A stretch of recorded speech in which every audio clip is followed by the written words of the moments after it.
Hello all, this is doctor Umashree. ఇప్పుడే ఒక patient వచ్చారండి, చాలా కంగారుగా, ఫేస్ అంతా చాలా సాడ్ గా పెట్టుకొని బయట ఎక్కడో స్కాన్ చేసి మేబీ హార్ట్ సైజ్ పెద్దగా ఉంది, స్టొమక్ సైజ్ పెద్దగా ఉంది అని చెప్పి అన్నారు. ఒకసారి సెకండ్ ఒపీనియన్ తీసుకోండి అని. తనకి స్కాన్ చేసిన తర్వాత నేను తనని రియాష్యూర్ చేశాను, బేబీ బాగానే ఉంది అని. ఎందుకనంటే కొన్నిసార్లు స్ట్రక్చర్స్ చూడడానికి పెద్దగా కనిపించవచ్చు, అటువంటిప్పుడు మెజర్మెంట్స్ తీసుకోవాలి. కాకపోతే you have to take these measurements correct గా మెజర్మెంట్స్ తీసుకుని అవి నార్మోగ్రామ్స్ తో కంపేర్ చేసి చూడాలి. నార్మోగ్రామ్స్ అంటే ఏ పీరియడ్ ఆఫ్ ప్రెగ్నెన్సీలో ఏ స్ట్రక్చర్ ఎంత ఉండాలి అని ఆల్రెడీ డిసైడ్ చేసిన చార్ట్స్ ఉంటాయి. ఒకవేళ ఈ మెజర్మెంట్స్ ఆ నార్మోగ్రామ్స్ లిమిట్ లో ఉంటే వరీ అవ్వాల్సిన అవసరం లేదు, బేబీ ఈజ్ నార్మల్ అనుకోవచ్చు. అండ్ హార్ట్ విషయానికి వస్తే నార్మోగ్రామ్ తో పాటి నేను తన wall movements, blood circulation in the heart beat ఇవి కూడా చూసాను.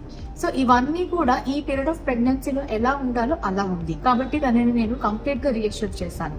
సో ఇట్లా మనం నార్మోగ్రామ్స్ ని ఫాలో అయ్యి మెజర్మెంట్స్ కరెక్ట్ గా తీసుకుంటే అన్నెసెసరీ టర్మినేషన్స్ ని కూడా అవాయిడ్ చేయొచ్చు.